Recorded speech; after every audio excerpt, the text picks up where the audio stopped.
കേരളത്തിൽ കോവിഡ്-19 കേസുകൾ വീണ്ടും വർദ്ധിക്കുന്നതായി ആരോഗ്യവകുപ്പ് അറിയിച്ചു. കഴിഞ്ഞ ഏതാനും ആഴ്ചകളായി സംസ്ഥാനത്ത് പ്രതിദിന കേസുകളിൽ വർധനവ് രേഖപ്പെടുത്തുന്നത് ആശങ്കയോടെ അധികൃതർ നോക്കിക്കാണുന്നത്. പുതിയ വകഭേദങ്ങൾ റിപ്പോർട്ട് ചെയ്യുന്ന സാഹചര്യത്തിൽ മഴക്കാലം കൂടി എത്തുന്നതോടെ അതീവ ജാഗ്രത പാലിക്കേണ്ടത് അത്യാവശ്യമാണെന്ന് ആരോഗ്യ വിദഗ്ധർ മുന്നറിയിപ്പ് നൽകുന്നുണ്ട്. ഈ സാഹചര്യം ജനങ്ങളെ ബോധവൽക്കരിക്കുന്നതിനും ആവശ്യമായ പ്രതിരോധ നടപടികൾ സ്വീകരിക്കുന്നതിനും സഹായകമാകും. രാജ്യത്തെയും കേരളത്തെയും സംബന്ധിച്ചിടത്തോളം നിലവിലെ കോവിഡ് കണക്കുകൾ ആശങ്കാജനകമായ ഒരു ചിത്രം വരച്ചു കാട്ടുന്നുണ്ട്. കഴിഞ്ഞ 24 മണിക്കൂറിനുള്ളിൽ ഇന്ത്യയിലുടനീളം റിപ്പോർട്ട് ചെയ്യപ്പെട്ടത് 324 പുതിയ കേസുകളാണ്. ഇതോടെ ആകെ സജീവ കേസുകളുടെ എണ്ണം 6815 ഉയർന്നു. ഈ കണക്കുകൾ ഒറ്റ നോട്ടത്തിൽ കുറവായി തോന്നാമെങ്കിലും നിലവിലെ സാഹചര്യം ഒരു പുതിയ തരംഗത്തിനുള്ള സാധ്യതകളെക്കുറിച്ചുള്ള സൂചനകൾ നൽകുന്നുണ്ട്. പ്രത്യേകിച്ച് ഡൽഹി, കേരളം, ജാർഖണ്ഡ് എന്നിവിടങ്ങളിൽ ഓരോ കോവിഡ്-19 മരണങ്ങൾ വീതം രേഖപ്പെടുത്തിയത് ഈ രോഗത്തിന്റെ തീവ്രത ഇപ്പോഴും നിലനിൽക്കുന്നു എന്നതിന്റെ ഓർമ്മപ്പെടുത്തലാണ്. അതേസമയം രോഗം ഭേദമായി 783 പേർ ആശുപത്രി വിട്ടു എന്നുള്ളത് ആശ്വാസകരമായ ഒരു വാർത്തയാണ്. ഇന്ത്യയിൽ XBB 1.6 എന്ന പുതിയ കോവിഡ്-19 വകഭേദം 163 കേസുകളിൽ സ്ഥിരീകരിച്ചിട്ടുണ്ട്. ഇത് വൈറസിന്റെ ജനിതകമാറ്റം സംഭവിച്ച പുതിയ രൂപമാണ്. ഈ വകഭേദം എത്രത്തോളം അപകടകാരിയാണെന്ന് പഠനങ്ങൾ തുടരുകയാണ്. ഇന്ത്യൻ SARS-CoV-2 54 ലബോറട്ടറികളുടെ ഒരു ശൃംഖലയായി പ്രവർത്തിക്കുന്ന ഈ സ്ഥാപനം വൈറസിന്റെ മാറ്റങ്ങൾ തുടർച്ചയായി നിരീക്ഷിക്കുകയും പുതിയ വകഭേദങ്ങളെക്കുറിച്ച് പൊതുജനാരോഗ്യ അധികാരികൾക്ക് മുന്നറിയിപ്പ് നൽകുകയും ചെയ്യുന്നുണ്ട്. ഇവരുടെ ജാഗ്രതയുള്ള നിരീക്ഷണം രോഗവ്യാപനം തടയുന്നതിൽ നിർണായകമാണ്. കേരളത്തിന്റെ കോവിഡ്-19 സ്ഥിതിവിശേഷം കൂടുതൽ ശ്രദ്ധ അർഹിക്കുന്നുണ്ട്. ഏറ്റവും പുതിയ കണക്കുകൾ പ്രകാരം കേരളത്തിൽ പ്രതിദിനം ശരാശരി 500 മുതൽ 700 പുതിയ കേസുകളാണ് റിപ്പോർട്ട് ചെയ്യപ്പെടുന്നത്. ഇത് ദേശീയ ശരാശരിയേക്കാൾ കൂടുതലാണ്. നിലവിൽ 2000-ത്തിലധികം സജീവ രോഗികളുമായി കേരളമാണ് ഇന്ത്യയിൽ ഏറ്റവും കൂടുതൽ കേസുകളുള്ള സംസ്ഥാനങ്ങളിലൊന്ന്. എറണാകുളം, കോഴിക്കോട്, തിരുവനന്തപുരം ജില്ലകളിലാണ് കൂടുതൽ കേസുകൾ റിപ്പോർട്ട് ചെയ്യുന്നത്. ഈ ജില്ലകളിൽ ആരോഗ്യവകുപ്പ് പ്രത്യേക ശ്രദ്ധ നൽകുന്നുണ്ട്. സംസ്ഥാനത്ത് XBB 1.6 എന്ന പുതിയ കോവിഡ്-19 വകഭേദം സ്ഥിരീകരിച്ചിട്ടുണ്ട് എന്നുള്ളത് ആശങ്ക വർദ്ധിപ്പിക്കുന്നുമുണ്ട്. ഈ വകഭേദത്തിന് കൂടുതൽ വ്യാപനശേഷി ഉണ്ടെന്നാണ് പ്രാഥമിക പഠനങ്ങൾ സൂചിപ്പിക്കുന്നത്. ഇത് രോഗികളുടെ എണ്ണം ഇനിയും വർദ്ധിക്കാൻ സാധ്യതയുണ്ട് എന്ന മുന്നറിയിപ്പാണ് നൽകുന്നത്. മഴക്കാലം ആരംഭിച്ചതോടെ കേരളത്തിലെ കാലാവസ്ഥയിൽ കാര്യമായ മാറ്റങ്ങൾ വന്നിട്ടുണ്ട്.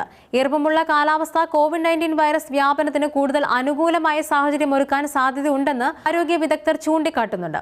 തണുത്തതും ഈർപ്പമുള്ളതുമായ അന്തരീക്ഷത്തിൽ വൈറസുകൾക്ക് കൂടുതൽ നേരം നിലനിൽക്കാൻ സാധിക്കും. മഴ കാരണം ആളുകൾക്ക് പുറത്തിറങ്ങാൻ കഴിയാതെ വീടിനുള്ളിൽ കൂടുതൽ സമയം ചെലവഴിക്കേണ്ടി വരും. ഇത് അടച്ചിട്ട സ്ഥലങ്ങളിൽ ആളുകൾ തമ്മിലുള്ള സമ്പർക്കം വർദ്ധിപ്പിക്കുകയും രോഗം പടരാനുള്ള സാധ്യത വർദ്ധിപ്പിക്കുകയും ചെയ്യും. കൂടാതെ മഴക്കാലത്ത് ജലജന്യ രോഗങ്ങളായ പനി, ജലദോഷം, ചുമ തുടങ്ങിയവ സാധാരണമാണ്. ഈ രോഗലക്ഷണങ്ങൾ കോവിഡ്-19 ലക്ഷണങ്ങളുമായി സാമ്യമുള്ളതിനാൽ രോഗം തിരിച്ചറിയാൻ കാലതാമസം വരാനും ചികിത്സ വൈകാനും സാധ്യതയുണ്ട്. അതിനാൽ മഴക്കാലത്ത് ഏതെങ്കിലും തരത്തിലുള്ള പനി, ചുമ, തൊണ്ടവേദന തുടങ്ങിയ ലക്ഷണങ്ങൾ കണ്ടാൽ ഉടനടി ആരോഗ്യ വിദഗ്ധരെ സമീപിക്കേണ്ടത് അത്യാവശ്യമാണ്. സ്വയം ചികിത്സ ഒഴിവാക്കുകയും ശരിയായ രോഗനിർണയവും ചികിത്സയും തേടുകയും ചെയ്യേണ്ടത് അനിവാര്യമാണ്. കോവിഡ്-19 പ്രധാന രോഗലക്ഷണങ്ങളിൽ പനി, ചുമ, തൊണ്ടവേദന, ശ്വാസതടസ്സം, ശരീരവേദന എന്നിവ ഉൾപ്പെടുന്നുണ്ട്. ചിലരിൽ രുചിയും മണവും നഷ്ടപ്പെടുന്ന അവസ്ഥയും കാണാറുണ്ട്. വയറിളക്കം, ഛർദി, തലവേദന, പേശീവേദന തുടങ്ങിയ ലക്ഷണങ്ങളും അപൂർവമായി ചിലരിൽ കണ്ടുവരാറുണ്ട്. ഈ ലക്ഷണങ്ങൾ ഏതെങ്കിലും ശ്രദ്ധയിൽപ്പെട്ടാൽ ഉടൻ തന്നെ സ്വയം ഐസൊലേറ്റ് ചെയ്യുകയും വൈദ്യസഹായം തേടുകയും ചെയ്യേണ്ടത് പ്രധാനമാണ്. രോഗം ഗുരുതരമാകുന്നതിന് മുൻപ് തന്നെ ചികിത്സ തേടുന്നത് സങ്കീർണതകൾ ഒഴിവാക്കാൻ സഹായിക്കും. പ്രായമായവർ, മറ്റ് രോഗമുള്ളവർ, കുട്ടികൾ എന്നിവർക്ക് രോഗം വന്നാൽ കൂടുതൽ ശ്രദ്ധ നൽകേണ്ടത് അത്യാവശ്യമാണ്. കോവിഡ്-19 പ്രതിരോധിക്കുന്നതിന് ചില അടിസ്ഥാന മാർഗങ്ങൾ ഇപ്പോഴും വളരെ ഫലപ്രദമാണ്. പൊതുസ്ഥലങ്ങളിലും അടഞ്ഞ സ്ഥലങ്ങളിലും മാസ്ക് ധരിക്കുന്നത് രോഗവ്യാപനം തടയാൻ സഹായിക്കും. ശരിയായ രീതിയിൽ മാസ്ക് ധരിക്കുന്നത്, അതായത് മൂക്കും വായും പൂർണ്ണമായും മൂടത്തക്ക വിധം മാസ്ക് ധരിക്കുന്നത് രോഗാണുക്കൾ പകരുന്നത് തടയും. സോപ്പും വെള്ളവും ഉപയോഗിച്ച് കൈകൾ ഇടയ്ക്കിടെ കഴുകുന്നത് വൈറസ് പകരുന്നത് തടയാനുള്ള പ്രധാന മാർഗമാണ്. കുറഞ്ഞത് 20 സെക്കൻഡ് നേരമെങ്കിലും കൈകൾ വൃത്തിയായി കഴുകാൻ ശ്രദ്ധിക്കുക. സോപ്പും വെള്ളവും ലഭ്യമല്ലെങ്കിൽ സാനിറ്റൈസർ ഉപയോഗിക്കാം. സാധ്യമെങ്കിൽ ആളുകളുമായി സുരക്ഷിതമായ സാമൂഹിക അകലം പാലിക്കുന്നതും രോഗം വരാനുള്ള സാധ്യത കുറയ്ക്കും. കുറഞ്ഞത് 6 അടി അകലം പാലിക്കുന്നത് തുമ്മുമ്പോഴും ചുമയ്ക്കുമ്പോഴും പുറത്തുവരുന്ന കണികകൾ മറ്റുള്ളവരിലേക്ക് എത്തുന്നത് തടയും. വാക്സിനേഷൻ കോവിഡ്-19 പോരാടാനുള്ള ഏറ്റവും ശക്തമായ ആയുധങ്ങളിലൊന്നാണ്. കോവിഡ്-19 വാക്സിൻ എടുക്കാത്തവർ ഉടൻ തന്നെ വാക്സിൻ എടുക്കണമെന്നും ആരോഗ്യവകുപ്പ് നിർദ്ദേശിക്കുന്നുണ്ട്. വാക്സിൻ രോഗതീവ്രത കുറയ്ക്കാനും ആശുപത്രിവാസം ഒഴിവാക്കാനും മരണനിരക്ക് കുറയ്ക്കാനും സഹായിക്കും. ബൂസ്റ്റർ ഡോസുകൾ എടുക്കാൻ അർഹതയുള്ളവർ അത് എടുക്കുകയും വേണം. വാക്സിനേഷൻ വിവരങ്ങൾക്കായി ആരോഗ്യവകുപ്പിന്റെ ഔദ്യോഗിക വെബ്സൈറ്റുകൾ സന്ദർശിക്കുന്നത് ഉചിതമാണ്. കൂടാതെ വീടും പരിസരവും വൃത്തിയായി സൂക്ഷിക്കുന്നതും നല്ല ശുചിത്വം പാലിക്കുന്നതും രോഗങ്ങളെ അകറ്റി നിർത്താൻ സഹായിക്കും. പൊതുവായ ശുചിത്വം വ്യക്തിഗത ആരോഗ്യത്തിന് മാത്രമല്ല സാമൂഹിക ആരോഗ്യത്തിനും അത്യന്താപേക്ഷിതമാണ്.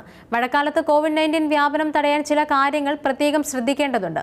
വീടിനുള്ളിൽ നല്ല വായുസഞ്ചാരം ഉറപ്പാക്കുന്നത് വൈറസ് സാന്ദ്രത കുറയ്ക്കാൻ സഹായിക്കും.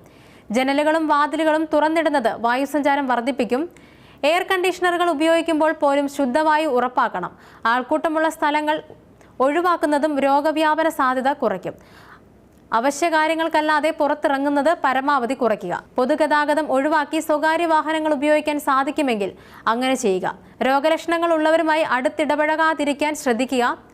രോഗങ്ങളുമായി സമ്പർക്കം പുലർത്തേണ്ടി വന്നാൽ മാസ്കും മറ്റു മുൻകരുതലുകളും സ്വീകരിക്കുക.